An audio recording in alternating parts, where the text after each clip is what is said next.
धन्यवाद सभापति महोदय। मैं आपका आभार प्रकट करता हूँ अपने पार्टी का, जिन्होंने मुझे बोलने का अवसर दिया।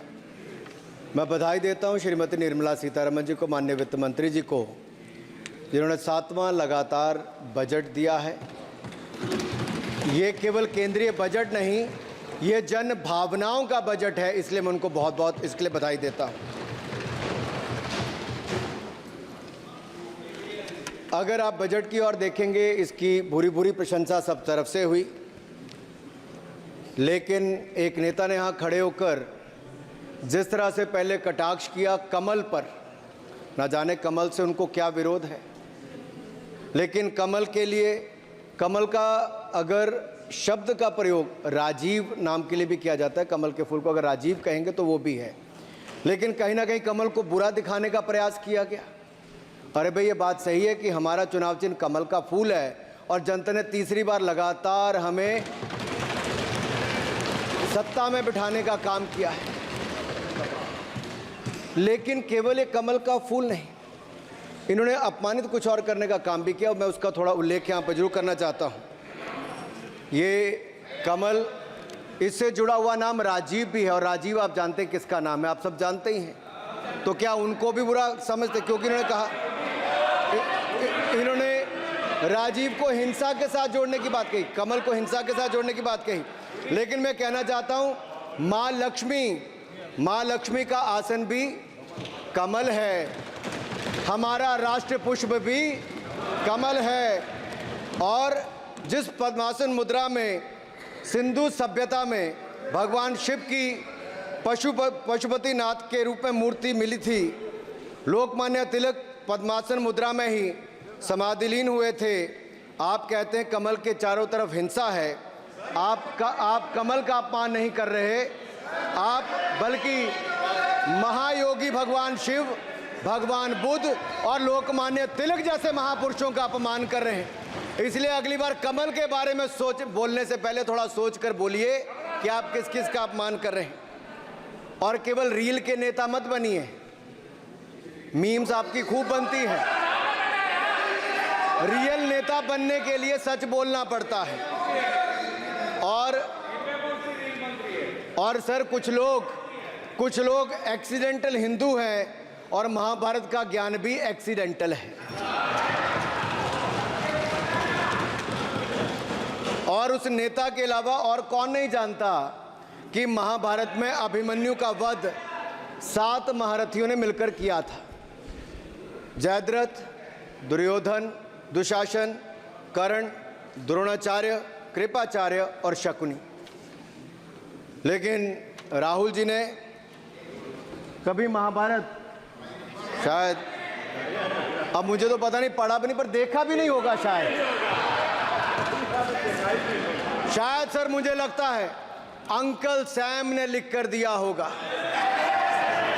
अंकल सोरोस ने लिख के दिया होगा, कहीं से पर्ची बनकर आई होगी और कूल डूड बनने का प्रयास किया होगा। मैं इतना ही कहूँगा, कल जो चक्रव्यूह में फंसाने की बात कर रहे थे, वो कर्ण को करना कह रहे थे, कृपाचार्य जी को कृपचाय बोल रहे थे। चलिए छोड़िए उसको। अध्यक्ष जी, कल तो ऐसा लग रहा था सदन के अंदर महाभारत पर इतना सारा ज्ञान दिया गया कि एक समय ऐसा लगा B.R. चोपड़ा के महाभारत के धारावाहिक का संगीत गूंजने लगा हो। और कहीं ना कहीं उन्होंने एक बार महाभारत पढ़ने के लिए फिर प्रेरित किया। मगर इस बार महाभारत पर मैंने एक नई पुस्तक पढ़ी, जो उनकी पार्टी के विद्वान सांसद, जो इस सदन के सदस्य भी हैं, उन्होंने लिखी है, और उस पुस्तक का नाम है The Great Indian Novel. Rahul ji को अगर महाभारत और चक्रव्यूह के विषय में विस्तृत जानकारी लेनी है तो अपने उस सांसद से वो संपर्क कर सकते हैं। और मैं बताऊंगा, शशि थरूर जी ने, शायद वही राहुल गांधी जी को बता दें या बताएंगे, नहीं तो मैं बता देता हूं कि आपने महाभारत और भारत के स्वतंत्रता संघर्ष को मिलाकर जो उपन्यास लिखा है, उसके पात्र कौन कौन है। इस उपन्यास में धृतराष्ट्र के रूप में किस नेता को दिखाया गया है, कौरव किस पार्टी को कहा गया है, इस उपन्यास में प्रिय दुर्योधनी कौन है। जब राहुल जी को इसका पता चलेगा तो मुझे लगता है कहीं ना कहीं शशि थरूर जी पर कार्रवाई ना हो जाए। लेकिन क्या है साहब, ये लोग तो संविधान दिखाते थे, पढ़ते नहीं थे। मैंने उस दिन पूछ लिया कितने पन्ने होते, तो वो भी नहीं बता पाए। मैंने उसके बाद पूछा कि ये जो आप संविधान की कॉपी लेकर चलते हो, इसका प्रीफेस पढ़ा है, इसका फॉरवर्ड पढ़ा है, इसकी प्रस्तावना किसने की है।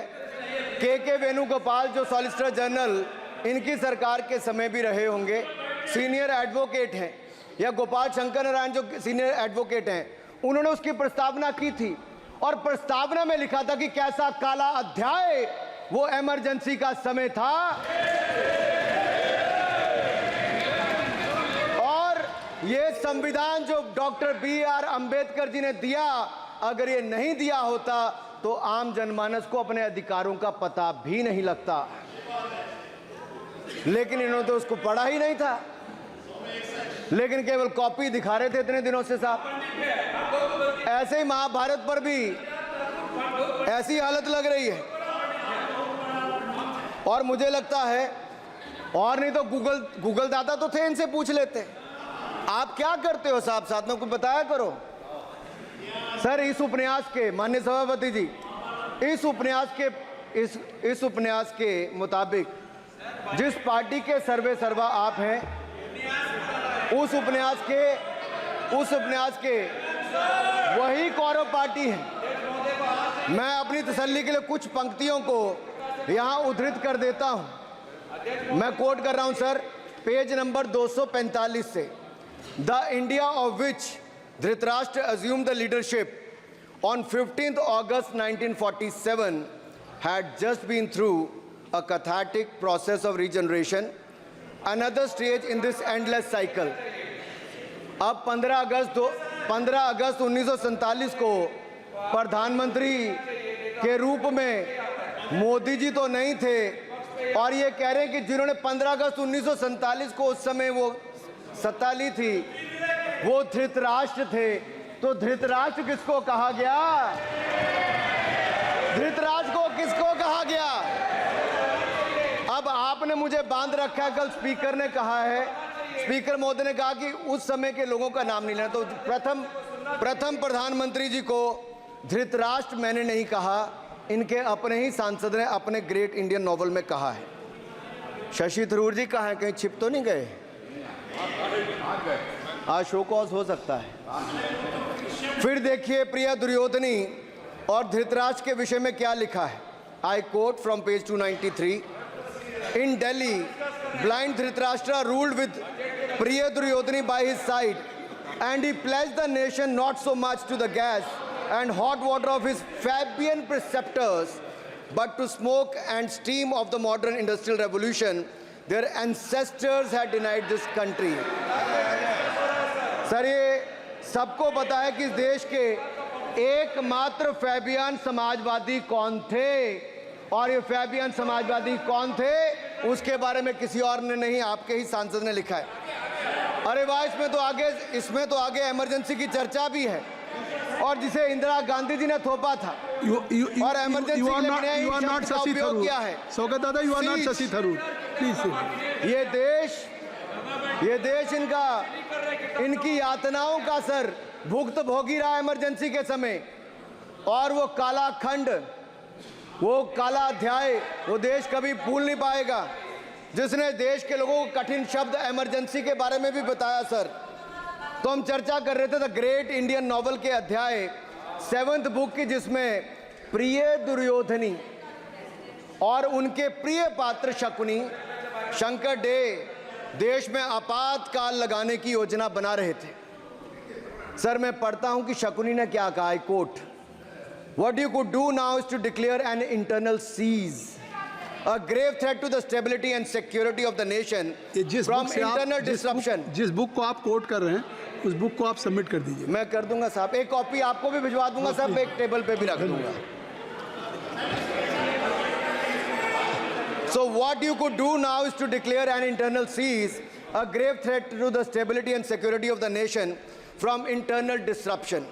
No one has ever defined the permissible procedures under an internal seize, which leaves it to more or less up to us to define them. Shakuni added. And the next, sir, from page 366, I quote, not to mention censorship of the press. Press hai? Not to mention censorship of the press, which is nowhere explicitly ruled out in the Constitution. Suspension of certain fundamental rights, free speech, assembly, and that sort of things, and measures to put up the judiciary in their place, said Shakuni. Kindly sit down. Sir, Kindly sit down. ये किसी और ने नहीं, और मैं कहना चाहता हूं सर, माननीय अनुराग जी, एक किताब गौरव जी को भी भिजवा दीजिएगा। मैं खरीदेंगे सर, मैं कॉपी गौरव जी को भिजवा दूंगा सर। सर, इसमें जिनकी मैं बात कर रहा हूं वो हमारे उस समय की, सर उस समय की प्रधानमंत्री थी जिन्होंने इमरजेंसी लगाई थी।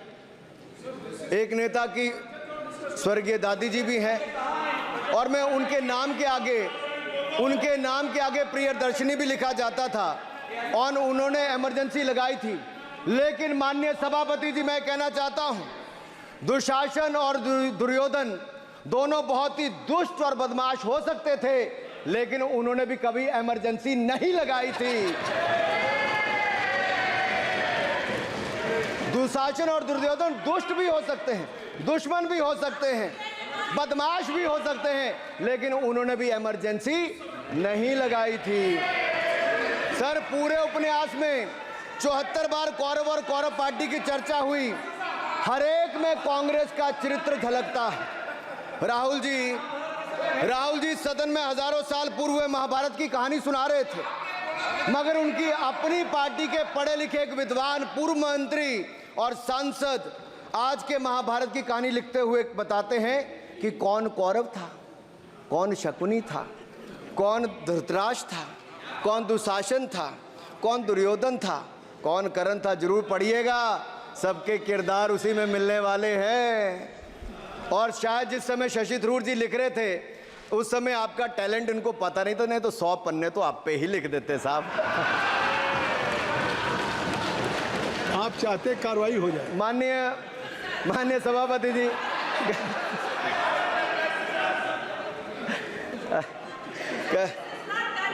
कल जब राहुल गांधी जी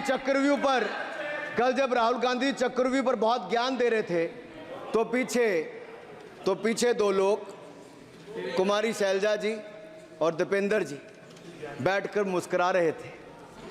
अब शायद राहुल जी वो पीछे हंस तो रहे थे, लेकिन आप एक बात जरूर कर लीजिए,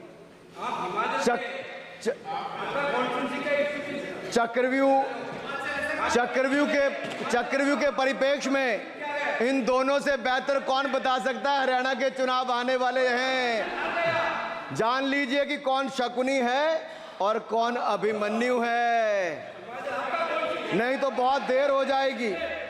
आपको एक और सुझाव है, और मैं इतना जरूर कहूंगा, आपने तो कई सारे चक्रव्यूह बनाने का काम किया सर, और जब उस समय किशोर अभिमन्यु पर कौरवों ने युद्ध नीति के विपरीत जाकर प्रहार किया था, तो मैं कुछ कहना चाहता हूं। इतने में पुत्र दुशासन ने पीछे सा था वार किया, निष्प्राण हुए एक गदा से सिर पर था प्रहार किया। मां धरती की गोद में वह आंख मूंद कर सो गया, अंबर का तेजस्वी तारा धूमकेतु सा खो गया। लेकिन कोई तारे का तेज फीका नहीं कर सकता, वीर गति पाकर अमर हुआ हो कभी नहीं मर सकता है। पुत्र सुभद्रा कुरुक्षेत्र में जिसकी अमर कहानी थी, 9 माह में सीखी विद्या जब 16 साल जवानी थी। अब उस अभिमन्यु को, जिसने सारे चक्रव्यूह को तोड़ने का काम किया, मैं इतना ही कहूंगा, चक्रव्यूह का प्रसंग छेड़कर आपने अच्छा किया। इस देश ने बहुत सारे चक्रव्यूह देखे, कांग्रेस का चक्रव्यूह सर, इसके 7 किरदार मैं बताता हूं सर। पहला कांग्रेस, दूसरा पंडित नेहरू, सर नाम लेने के लिए मना किया, मैं दूसरी तरह से बोलता हूं। पहला कांग्रेस, दूसरे पहले प्रधानमंत्री एनजी, फिर तीसरा किरदार आईजी पूर्व प्रधानमंत्री, चौथा आरजी1 उस समय के प्रधानमंत्री, पांचवा एसजी, छठवां आरजी2 और सातवां आप सब जानते ही हैं। आप समझदार हैं, समझ गए होंगे। सर पहले चक्रव्यूह ने देश को विभाजन कराया, पहले चक्रव्यूह ने देश का विभाजन करवाया, और दूसरे जो एनजी उन्होंने देश को कश्मीर की समस्या दी और चीनियों को भारत की भूमि सौगात में दी, चीनियों को भारत भूमि सौगात में दी। सर तीसरे चक्रव्यूह आईजी ने, पूर्व प्रधानमंत्री आईजी ने देश को आपातकाल दिया, इमरजेंसी दी और पंजाब में अशांति दी। चौथे जो आरजी1 है, आरजी1 ने बोफोर्स दिया और सिखों का निस्सहार किया। पांचवें जो ऐसी हैं, उन्होंने सनातन धर्म परंपरा के प्रति नफरत का नैरेटिव बनाया, 12 लाख के करोड़ के घोटालों को संरक्षण प्रदान किया, देश की आर्थिक अर्थव्यवस्था को भंवर जाल में फंसाया। और छठे ठहरे आप, जिन्होंने पिछले 15 सालों में देश की राजनीति, संसदीय परंपरा और संस्कृति को इतना नुकसान पहुंचाया जितने कि ये बाकी 6 मिलकर चक्रव्यूह एक साथ मिलकर भी नहीं कर पाए। और रही 7वीं, उनका मैं नाम नहीं लूंगा, मैं इतना ही कहूंगा सभापति जी, 7 चक्रव्यूह ने मिलकर देश को गरीबी, भूखमरी, आतंकवाद, कट्टरवाद जैसे अनगिनत दुष्चक्रों में फंसा दिया था। देश को हमने इन आपके दुष्चक्रों से बचाया है, आजाद कराया और माननीय प्रधानमंत्री मोदी जी के नेतृत्व में विकास रथ को आगे बढ़ाया। आज दुनिया में भारत को 5वीं बड़ी अर्थव्यवस्था बनाया। आप जिस अभिमन्यु को घेरने की कोशिश पिछले 22 सालों से कर रहे हैं, गुजरात से लेकर दिल्ली तक, आपके योद्धा और आपकी सरकारें निपट गई, लेकिन आप उनको घेर पाए क्योंकि वो जनता के दिलों में बसे हैं। आज यहाँ 293 अभिमन्यु बैठे हैं, भले ही आपके पास करण जैसे धुरंधर हो, शकुनी जैसे कुटिल रणनीतिकार हो, धर्म हमारे साथ है, धर्म हमारे साथ है।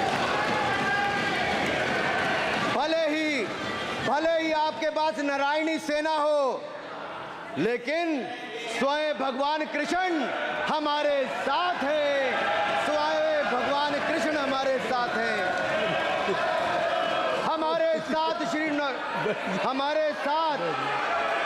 हमारे साथ श्री रघुनाथ तो किस बात की चिंता शरण में दिखाया। माननीय सभापति जी, हमारे साथ श्री रघुनाथ तो किस बात की चिंता शरण में रख दिया जब मात, तो किस बात की चिंता, हमारे साथ तो जनता रूपी रघुनाथ है और आगे भी रहने वाला है। आप देखिए, ये कल से हलवा बांटने की बात कर रहे थे।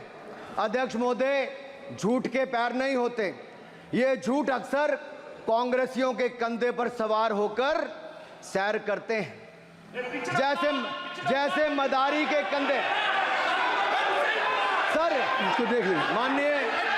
माननीय सभापति जी, झूठ सब के बजाय आप असत्य कहें, झूठ असंसदीय है, उसको हम कार्रवाई का हिस्सा नहीं मानेंगे। असत्य कहें।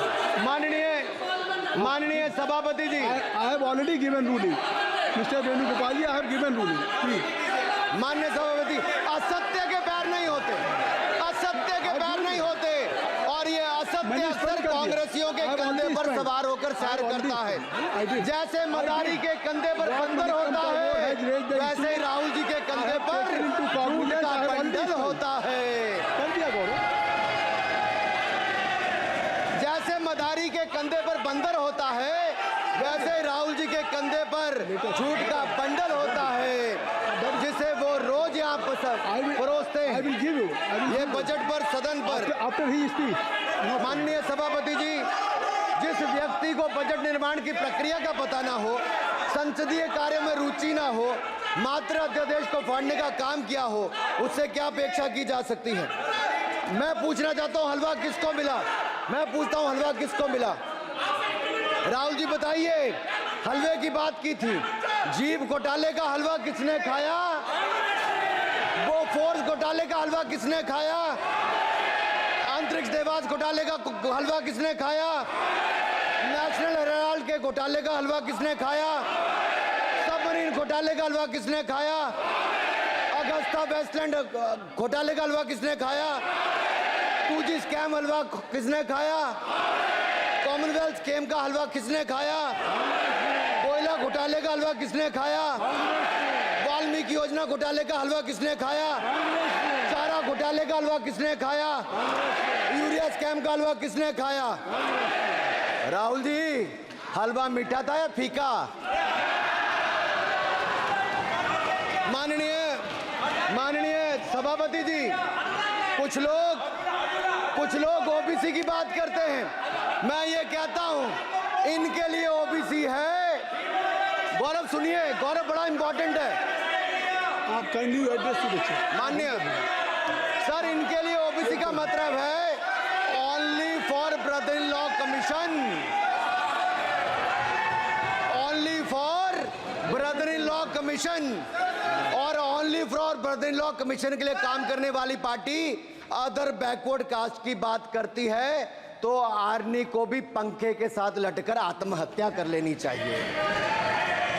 मतलब जिस पार्टी ने अपने पार्टी के अध्यक्ष जो एक पिछड़े वंचित समाज से आते थे, उनको धोती से खींचकर पार्टी से बाहर निकाल दिया हो, उसके शहजादे हमें ज्ञान बांट रहे। अरे साहब, इनको पहले तो एलओपी का मतलब समझना पड़ेगा। ये लीडर ऑफ प्रोपेगेंडा नहीं, लीडर ऑफ ऑपोजिशन है। इसका मतलब लीडर ऑफ ऑपोजिशन है। On behalf of सर, ये लीडर kindly listen me. माननीय अध्यक्ष जी, माननीय अध्यक्ष जी, मैं जवाब आपका दे रहा हूँ। माननीय सभापति जी, माननीय मंत्री जी, एक मिनट चुप है। सुनिए, माननीय गौरव जी, आप या माननीय सदस्य जो कह रहे हैं, मैं समझता हूं कि माननीय राहुल जी एलओपी, उन्होंने भी बात कही सरकार पे या सरकार के मंत्रियों के लिए नाम लिया, तो उसका जवाब अगर वो दे रहे हैं, अनपार्लियामेंट्री वर्ड जो होगा उसको मैं स्पंज करता हूँ। मैं अनपार्लियामेंट्री मैं उन्होंने झूठ कहा था, मैंने उसको स्पंज कर दिया। झूठ कहा था उन्होंने, मैंने स्पंज कर दिया। अनुराग ठाकुर जी। सर, माननीय अध्यक्ष जी, माननीय सभापति जी, आप देखिए, मैं इतना ही कहना चाहता हूं कि अब झूठ परोसना बंद कर दें, क्योंकि एलओपी का मतलब लीडर ऑफ प्रोपेगेंडा नहीं, लीडर ऑफ ऑपोजिशन होता है। अब संधि है, ठीक है, असत्य निराधार। जी सर, जी, उसके ठीक है, निराधार है सर। ओबीसी की बात, जनगणना की बात बहुत की जाती है। माननीय सभापति जी, जिसकी जात का पता नहीं वो गणना की बात करता है।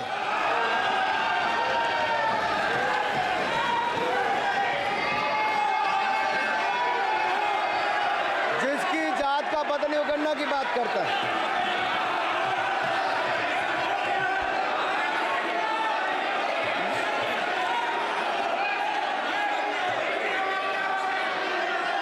माननीय सभापति जी,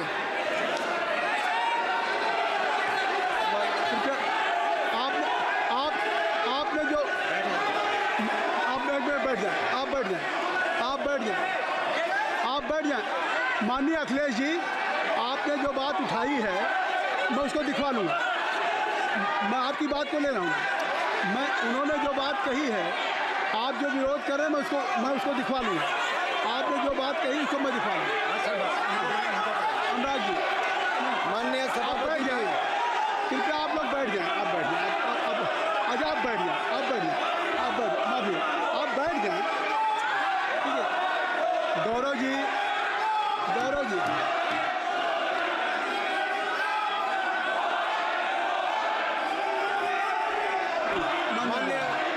माननीय सभापति जी, मैं आपको याद कराना चाहता हूँ, इसी सदन में एक पूर्व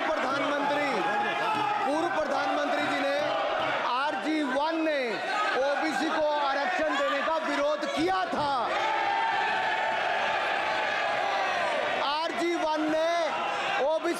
भाषण देने का विरोध किया था। एक मिनट माननीय मंत्री जी, एक मिनट। लीडर ऑफ अपोजिशन बोलना चाहते हैं, आप लोग बैठ जाएं। माननीय मंत्री जी की स्पीच, माननीय अनुराग जी की स्पीच खत्म हो जाए। बैठे बैठे आप लोग बैठ जाएं। मैं आपको सर, उन्होंने मुझे इंसल्ट किया, मुझे बोलने दीजिए। उनकी बात खत्म हो जाए। सर, उन्होंने इंसल्ट किया मुझे। उसके बाद मैं आपको अवसर दूंगा। नहीं सर, नहीं, उनके बाद अवसर दूंगा, आपको अवसर दूंगा। बैठ जाएं, आप बैठ जाएं, अवसर दूंगा। उनकी स्पीच खत्म हो जाए। प्लीज आप बैठ जाओ। अनुराग जी, कल किस को इंसल्ट कर रहे थे? आपको अवसर दूंगा, आपको अवसर दूंगा। अजय एक मिनट बैठ जाए, आप बैठ जाए। सर मैं क्लैरिटी कर दूं। सर मैंने कहा एक मिनट बैठ जाए आप। सर, मैंने एक मिनट कहा- बैठ जाए आप। सब लोग बैठ जाए। अच्छा, आप सब लोग बैठ जाए। चल, अब लीडर ऑफ अपोजिशन को मैं बुला रहा हूँ। अब ये पर is it fair if I am allowed to your leader of opposition? Is it fair? मैं फिर उनको बुला लूँगा। नहीं तो मैं आपको बुला रहा हूँ तो पहले बैठ जाएं। पहले लोग बैठ जाएं। पहले बैठाइए सर। सब लोग बैठ जाएं। पहले सब लोग बैठ जाएं तब मैं आपको अलाउ करूँ। सब बैठ जाएं, मैं आपको अलाउ करूँ। मैं आपको अलाउ करूँगा, सब बैठ जाएं। मैं अलाउ करूँगा। आप मेरी बात सुन नहीं पा रहे। मैं आपको अलाउ करूँगा, पहले सब बैठ जाए। हाउस इन ऑर्डर होगा। गौरव जी आप भी बैठ जाएं। मैं लीडर ऑफ अपोजिशन को अलाउ कर दे रहा हूँ। अगर आप ये कह रहे हैं कि हमें इंसल्ट किया गया, मैं बिल्कुल आपको अलाउ कर रहा हूँ। सर दीजिए सर, बोलने दीजिए सर। मैं आपको अलाउ, बोलने दीजिए सर। ऐसा नहीं सर बोल। बोलने दीजिए सर। मैं आपका नाम तो लूँ। राहुल गांधी जी। स्पीकर सर, देखिए, जितना मेरा आप लोग इंसल्ट करना चाहते हैं, आप खुशी से करिए, आप रोज करिए, मगर एक बात मत भूलिए, जाति जनगणना को हम यहां पास करके दिखाएंगे। धन्यवाद। जितना इंसल्ट करना है करिए। खुशी से लूंगा। अरे तो अपनी जाति भी लिखनी पड़ेगी उसमें। आप चुप रहें। श्री अनुराग ठाकुर जी, देखिए हमने समय दे दिया, अब आप बैठे। ये तरीका नहीं है, नहीं ये तरीका है। आपको हमने टाइम दे दिया। क्या आप बैठ चुके हैं? आप बैठ चुके हैं? ये नहीं, आप बैठ चुके। श्री अनुराग ठाकुर जी, सर मुझे लगता था कि इनको भाषण देने से पहले पर्ची आती होगी। हमने आपको लेकिन हर बार इंटरवेंशन के लिए पर्ची आती है अपने बलबूते पर। सर उधार की बुद्धि से राजनीति नहीं चलती है। उधार की बुद्धि से राजनीति नहीं चलती है। यहाँ पर्ची लेने से काम नहीं चलता है। आप बोल के हटते हो, फिर पर्ची आती, फिर बोलते हो। ऐसे कैसे चलता है? माननीय अध्यक्ष जी, माननीय सभापति जी, एक minute. I am not yielding sir, I am not yielding sir. बिठा के आपको बिठाए बुलाए, अब मैं नहीं करूँगा। मैंने आपको अनुराग ठाकुर जी को बिठा के आपको मैंने समय दिया, तो अब अनुराग ठाकुर जी बोलेंगे। चलिए सर मैं इतना ही कहूंगा, उधार की बुद्धि से राजनीति नहीं चलती है। आजकल कुछ लोगों पर जातिगत जनगणना का भूत सवार है सर। लेकिन मैं इतना कहूंगा सर मैंने क्या कहा था सर माननीय सभापति जी, मैं गंभीर बात कर रहा हूं, ये नहीं सुन रहे हैं। मैंने कहा था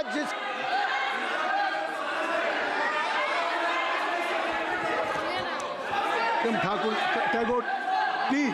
माननीय सभापति ji, I have already given an माननीय सभापति अपॉर्चुनिटी जी। टू राहुल गांधी जी। राहुल गांधी जी अपनी उन्होंने he has express his feeling जो उनको था। नहीं आप बेल से बाहर आ जाए, कृपया आप बेल से आ जाएं, फिर मैं उनको फिर समय दे दूंगा। जी सर मैंने कहा था कि जिसको जात का पता नहीं वो गणना की बात करता है। मैंने नाम किसी का नहीं लिया था सर, नाम तो किसी का नहीं लिया था, नाम किसी का नहीं लिया था, लेकिन जवाब देने कौन खड़े हो गए। सर मैं कहना चाहता हूं माननीय सभापति जी, अगर आप देखेंगे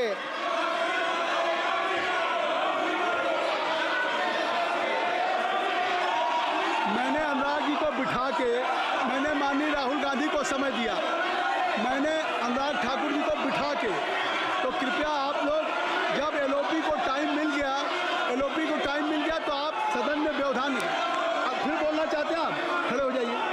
आप फिर बोलना चाहते हैं, खड़े हो जाइए। चलिए खड़े हो जाइए। अब लोग जाइए बिल से बाहर। LOP please, LOP I am giving. तो आप बिल से तो जाइए। सर स्पीकर सर, अगर मैं आपके एलओपी को टाइम दे रहा हूं तो आप ये क्या मतलब?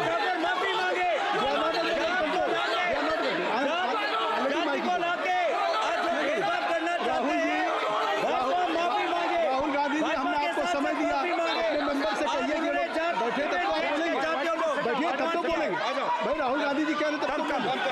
आप अंदर आइए, चलिए। आई सबको ले जाइए प्लीज। सर माइक लीजिए सर। एक मिनट, माइक मिल जाएगा आपको, माइक मिल जाएगा। बेल खाली कर दीजिए। इतनी अच्छी वर्षा, पूरा देश इतनी अच्छा बजट पे स्पीच दे रहा है। You have already spoken. Rahul ने कह दिया। अभी अब आप अपने लीडर का सम्मान करें। हमने आपके लीडर को दूसरी बार फिर बुला रहा हूं, आप अपने लीडर का सम्मान करें। हाउस के एलओपी हैं और अगर मैं उनको दूसरी बार बुला रहा हूं, उनको बिठा दिया माननीय सदस्य को, तो कृपया आप लोग तो कम से कम इस बात को महसूस करें। मिस्टर केसी मैं please don't be mister Rahul Gandhi, आप लोग बैठिए। राहुल स्पीकर सर, बोलने का मन क्या था? स्पीकर सर, सर माइक नहीं सर, माइक यहाँ से नहीं जाती। स्पीकर सर, मैं नाम जो ले भी लूँगा, माइक आ जाएगा। स्पीकर सर, जो भी इस देश में दलितों की, आदिवासियों की, पिछड़ों की बात उठाता है, जो भी उनके लिए लड़ता है, उसको गाली खाना ही पड़ता है। और मैं ये सब गालियां खुशी से खाऊंगा, क्योंकि महाभारत की बात हुई तो महाभारत में अर्जुन को सिर्फ मच्छी की आंख दिख रही थी, उसी प्रकार मुझे सिर्फ मच्छी की आंख दिख रही है। जाति जनगणना हम करा के दिखाएंगे। खत्म। आपको जितनी गाली देनी है आप दीजिए, हम खुशी से लेंगे। धन्यवाद। गौरव, धन्यवाद। श्री अनुराग ठाकुर जी। गौरव जी, नहीं गौरव जी, आप देखिए। गौरव जी, आप तो हमें समय दीजिए। खत्म हो जाएगा सर। श्री राहुल गांधी, खत्म हो जाएगा सर। श्री राहुल गांधी जी, ठीक है प्लीज। राहुल गांधी जी, ये तय कर ली। मुझे जब आप चाह रहे हैं, मैं आपको बोलने का अवसर दे रहा हूं। हाँ सर, तो कम से कम गौरव जी, आपके बोलने के बाद ऐसी परिस्थिति न क्रिएट करें कि सदन को चलाने की जिम्मेदारी जितनी सत्ता पक्ष की है उतनी प्रतिपक्ष भी है। अनुराग ठाकुर जी ने मुझ पर गाली दी है। नहीं, कोई बात नहीं। मुझे सब बोलने दीजिए सर। मुझे उनको बोले सर, अनुराग ठाकुर जी ने मुझे इंसल्ट किया है, मगर मैं अनुराग ठाकुर जी से कोई माफ़ी नहीं चाहता हूं। मुझे कोई माफ़ी की ज़रूरत नहीं है। मैं लड़ाई लड़ रहा हूं। जितनी आपको गाली देनी है, मैं आपसे कभी माफ़ी नहीं मांगूंगा। मुझे आपकी माफ़ी नहीं चाहिए। राहुल गांधी जी, मैं चेयर पे हूँ और चेयर का काम है कि अगर कहीं भी कोई असंसदीय या किसी को गाली दी गई तो मैं उसको देखूंगा, मैं उसको कार्रवाई निकालूंगा, मिस्टर के उसको निकलवाऊंगा। ठीक है, आप नहीं कर रहे हैं, लेकिन अगर दी है तो मैं उसको कार्रवाई का हिस्सा दिखवा के उसको स्पंज करूंगा। ठीक, आपने कह दिया। सुन रहा हूँ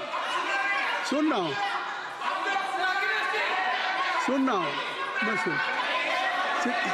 श्री अनुराग ठाकुर जी, माननीय सभापति जी, श्री अखिलेश यादव जी, बैठ जाए। श्री अखिलेश महोदय, सभापति महोदय, मैं केवल इतना, सभापति महोदय, स्वागत है। अभी क्या तरीका है? सभापति महोदय, मेरा आपसे केवल इतना निवेदन है।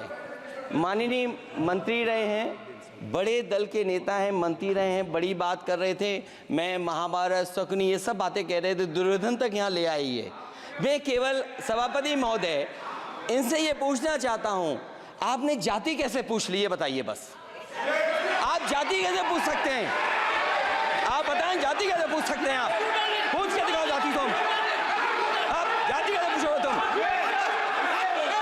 कैसे पूछोगे जाति? आप बैठ, नहीं, जाति नहीं पूछ सकते आप। आपने कह दिया ना। अब आप हमारी जाति नहीं पूछ सकते। आप हमारी व्यवस्था सुन लें, आप मेरी व्यवस्था सुन लें।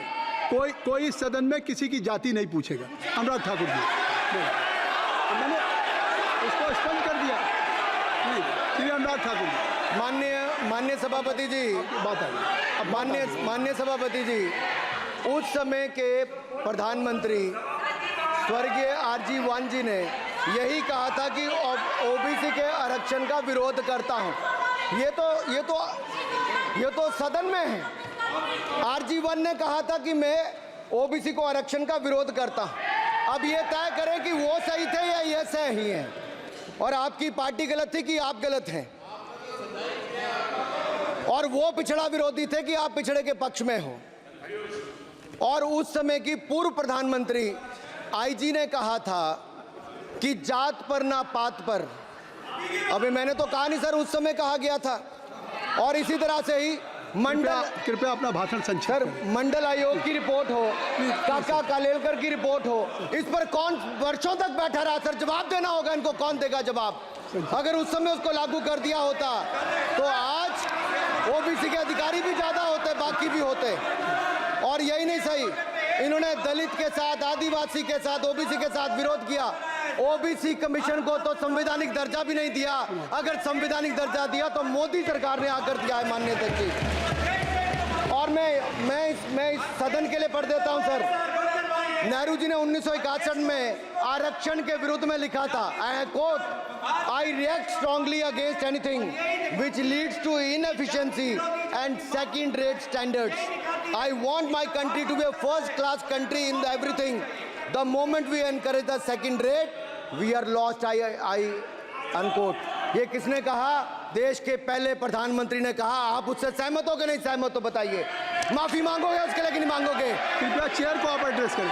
आप चेयर को एड्रेस करें अनुराग जी। सर मैं इतना ही कहूंगा और समाप्त करें। लहजे में बदजुबानी, चेहरे पर नकाब लिए फिरते हैं वो, जिनके खुद के बही खाते बिगड़े हैं, वो हमारे हिसाब लिए करते हैं। बहुत बहुत धन्यवाद। नहीं सर, मेरे एक मिनट सर, मैं एक बात क्लियर कर दूं सर। मैंने किसी का नाम लेकर नहीं कहा, लेकिन कोई अपने आप क्यों खड़ा हुआ? मैंने किसी का नाम नहीं लिया था। आप रिकॉर्ड चेक कीजिए सर, आप रिकॉर्ड चेक कीजिए। और सर ये सारी बातें अगर आप देखेंगे, सबका साथ सबका, मैं रिकॉर्ड दिखवा लूंगा। आप दिखाइए सर। सबका साथ सबका विकास हमने किया सर। अगर अल्पसंख्यक के रूप में अगर किसी को राष्ट्रपति बनाया गया तो कलाम साहब को अटल बिहारी वाजपेयी जी की सरकार में बनाया गया। रामनाथ कोविंद जी को एससी समाज से आते थे, राष्ट्रपति बनाया गया तो मोदी जी की पहली सरकार में बनाया गया। एक महिला ट्राइबल को अपनी क्षमता के आधार पर अगर देश का राष्ट्रपति बनाया गया तो द्रौपदी मुर्मू को हमारी सरकार। अगर ओबीसी प्रधानमंत्री है तो आज माननीय प्रधानमंत्री मोदी जी। आज सबसे ज्यादा मंत्री एससी एसटी ओबीसी है तो हमारी सरकार में। सर मैं इतना ही कहूंगा। समाप्त करें सर, मैं 2 मिनट में खत्म। 1 minute sir 2 minute. Sir MSP, sir ये एमएसपी की बात कर रहे थे सर। एमएसपी कौन लाया? एमएसपी सर 61 के युग में, उस समय के पहले प्रधानमंत्री जी ने लाए, लेकिन इन्होंने उसको गारंटी क्यों नहीं दिया भाई? 61 के बाद 66 में आप लाए। आप इतने सालों तक क्या करते रहे? क्यों नहीं आपने प्रावधान उसका किया? सर दूसरा मैं कहना चाहता हूं, कर्नाटक में 1200 किसानों की आत्महत्या होगी। 1200 किसानों ने गए आप मिलने के लिए। कितने एससी एसटी ओबीसी थे? कितने एससी एसटी ओबीसी थे?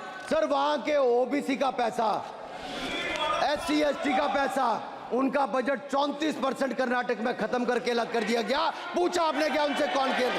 और सर यही नहीं, मैं पूछता हूं सर मैं पूछता हूं इनमें से सर। अब आप संक्षिप्त समाप्त करें। आप समाप्त सर एक मैं कहना चाहता हूं सर आप देखिए ओबीसी के लिए आज ओबीसी का कोटा खत्म करके अगर मुसलमान को आरक्षण देने की बात कोई करता है तो आपकी आंध्र कर्नाटक आपके कहने पर वो लोग करने की बात करते हैं।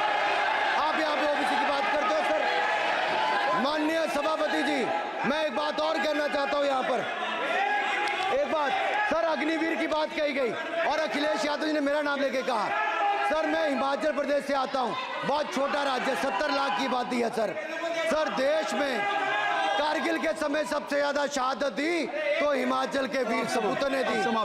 4 परमवीर चक्र विजेता हुए, 2 हमारे यहाँ से हुए। 1 रैंक 1 पेंशन ये बात 40 साल तक इन्होंने दी। सर अगर दी तो प्रधानमंत्री नरेंद्र मोदी जी ने आकर दी। और ये नहीं सर, अग्निवीर योजना में 100% एम्प्लॉयमेंट की गारंटी है।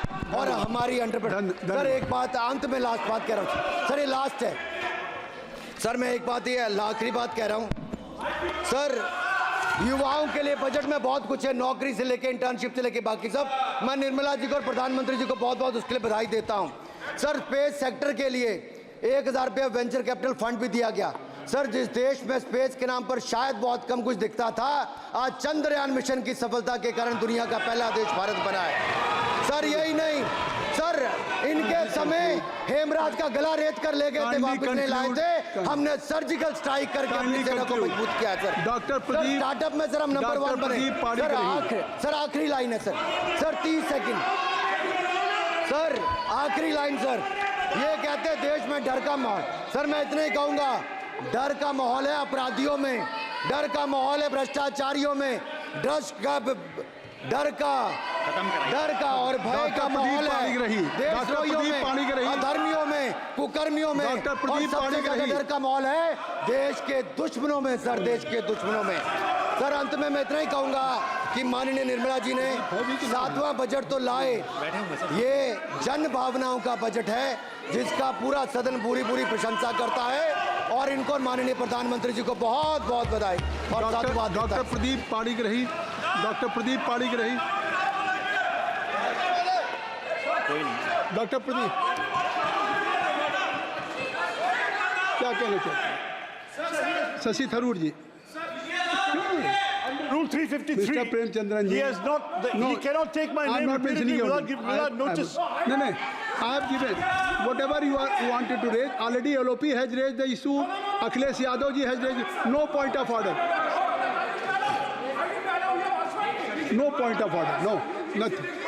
शशि थरूर जी, अब तय कर लीजिए आप लोगों में। Doctor Pradeep Panigrahi. Sir, I'd like to speak for a minute. Shri Vishnu Padare ji. Mr. Chairman, sir, let me point out he has repeatedly taken my name. Sir, he has repeatedly taken my name. एक बढ़िया I think I have खबर the right है, to respond, sir. Just wait. आप भी सुन लो, आपको जरूरत है, आपका भला होगा। मोदी जी ने ऑयल एंड गैस का नाम पर अंडमान में 4 जगह में अक्टूबर में ऑयल ड्रिलिंग काम शुरू हो जाएगा। ये मोदी जी वो नहीं है। चलिए। नंबर 2 भाई प्रदीप किसने बेचा था सर? भाई प्रदीप मिर्जापुरी इम्पल का राजा लोग आए थे, चेन गैंग बना के जेल बनाया था भाई प्रदीप।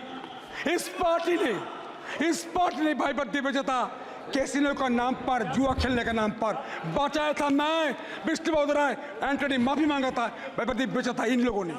उसका माताजी ने बना था बफर जोन चारों रिजर्व अंडमान निकोबार जी। देखो क्या बना है मोदी, आपने क्या बनाया। जय हिंद, भारत माता की जय। डॉक्टर प्रदीप पाणिग्राही।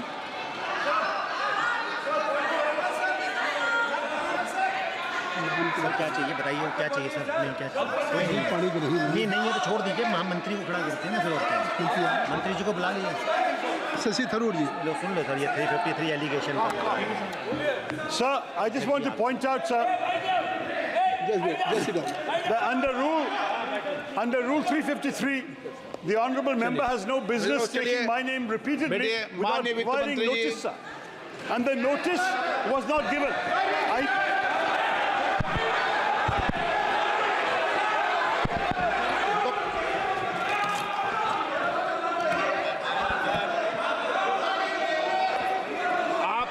तरीका ठीक नहीं है आपका, ऐसा नहीं है। बोलिए क्या पॉइंट ऑफ ऑर्डर है, नंबर बताइए पॉइंट ऑफ ऑर्डर का। Point 353, sir. 353 He has दोबारा। repeatedly taken अच्छा, my name without notice. अब आप लोग 352 और 353 को पढ़ी लो। आज सुनो एक बार, बैठो। Sir, I have been. पढ़ लो इसको। Yes, I have the right to पढ़ाते हो respond, मुझे sir. डेली के daily. Sir, I have the right to respond. Do I एक not? मिनट पढ़ाओ, बोलो। The gentleman has repeatedly taken my name and quoted me. I mean, I should be grateful that he has revived a 35-year-old book of mine, which he has quoted extensively, the great Indian novel published in 1989, which is a satirical novel, which unfortunately the gentleman has missed the satire. I do want to point out, sir, that the fact is that we have recently fought the elections of 2024 and not the elections of 1989. So that's the first point, is to understand the context in which this has been written. Second, and more important, sir, I think it's important to understand that whereas many things have been said in the course of writing novels, there are also many subsequent books I have written which he could have quoted where he may be somewhat less happy with the result. And thirdly, sir, as far as there are many, many people on that side of the fence who have said many things far more recently against their own party, which he should remember can also be quoted back at them.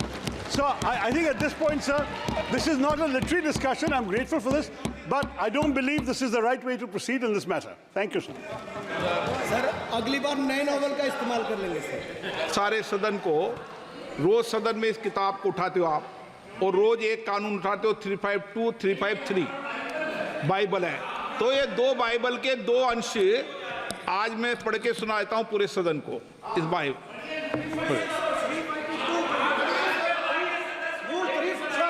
I was raising a point of order at the time of the debate made by Sri Anurag Singh Thakur ji, and the chair has assured me that I will give an opportunity. That is under Rule 356 and read with Rule 353 and also Rule 7. एक minute, Sir, one second. What is the purpose of the point of order? When a debate, there is no mic. आपको मैंने allow नहीं किया। Allow करो। नहीं Sir, one second. एक Premchandra ji, please. माननीय वित्त मंत्री जी, प्लीज बेटे नहीं।